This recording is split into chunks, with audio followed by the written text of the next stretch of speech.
BoobyTrap. The helicopter landed in a small meadow near the trees. Art and the team jumped out of the chopper and ran for cover. Art took out his binoculars to survey the field below them. He figured they were about 1,000 yards away from the portal. He couldn't see anyone near it. He looked around to see where they might be hiding in the woods, but couldn't tell from where he was. The general conferred with Elijah in a hushed voice, then gathered the men around him to give them his commands. "Boys, we gotta get a move on it. The portal is almost complete. We need to get down to the bottom of that ridge over there. We need to locate where the enemy is hiding and take them out. Spread out and keep your eyes peeled. After that, it's up to Elijah and Art to work their magic and save us all." The men entered the woods and scattered out to begin their search. Art watched them make a swift and silent descent. They were about halfway down the hill when Art saw one of the men to his left stop and buckle over. It looked like he was vomiting. "That's weird," Art thought. He walked over to the man and asked, "Are you okay, buddy?" The man didn't answer, and Art took a step closer. There was blood running out of his mouth. It was then that Art noticed a stake coming out of his side. Art realized it was a booby trap. The soldier hadn't seen the tripwire until it was too late and walked right into the trap. "This is crazy," Art thought. "How are we ever going to get down to the bottom of the ridge and make it to the portal now?" Some of the other men had noticed something was wrong. They had alerted the general. He strode over to the grim scene and looked at the body.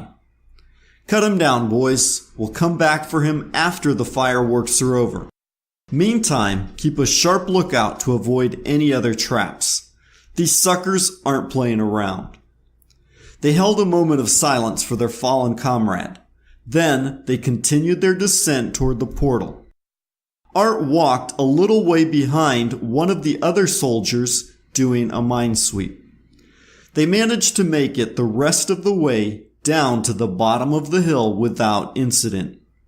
The general and soldiers poked around looking for the enemy, but found no one there. "I guess they didn't expect anyone to come around the back way, did they?" Art asked, to no one in particular. No one bothered to answer him. There was a gnawing tightness in his belly. He knew that something wasn't right here. Why wasn't there anyone there to guard the portal? Art looked around in the silent beauty of the woods. In any other circumstances, this would make for a nice, romantic getaway. He could put up a little cabin right over there. As his eyes scanned the scenery, he saw a quick movement out of the corner of his eye. He kept watching, but didn't see anything else for a second. He started to turn away, but then he saw it again. He motioned to Elijah to get his attention, but no one else seemed to notice him. He kept watching the place where he had seen the movement. He crept forward a bit. On the third step, a reddish-brown blur burst out of the bushes and in his direction. He pulled his gun, but it was too late. The creature leaped on top of him and bowled him over. He fell backward with a snarling creature scratching and clawing at him as he struggled to get it off him. Art tried to bring his knee up into its face to keep it from tearing into his throat. The creature's teeth sank into the back of his left thigh. He screamed in agony and kicked at it with his other foot. He jabbed his thumb into one of its eyes and it let go of him. It moved around to the other side to go for his face. A bolt of raw energy and fury shot through him, and the break gave him enough time to pull the pistol out of his holster. He shoved it towards the creature's head. "Die, you creep," he said as he pulled the trigger. The gun jerked in his hands, and the creature fell over before he could even get off a second shot. He lay there stunned, watching a curl of smoke wafting out of the barrel. The creature lay motionless on the ground, and Art grinned. The struggle for life and victory over death brought a thrill of satisfaction. It boosted his self-confidence. Who knew? Maybe it was possible to pull off this whole saving the world thing. He looked up to see Elijah standing on the other side of the creature with a smoking shotgun. Then he realized why the animal had fallen on the first shot. His pistol most likely wouldn't have even fazed the animal.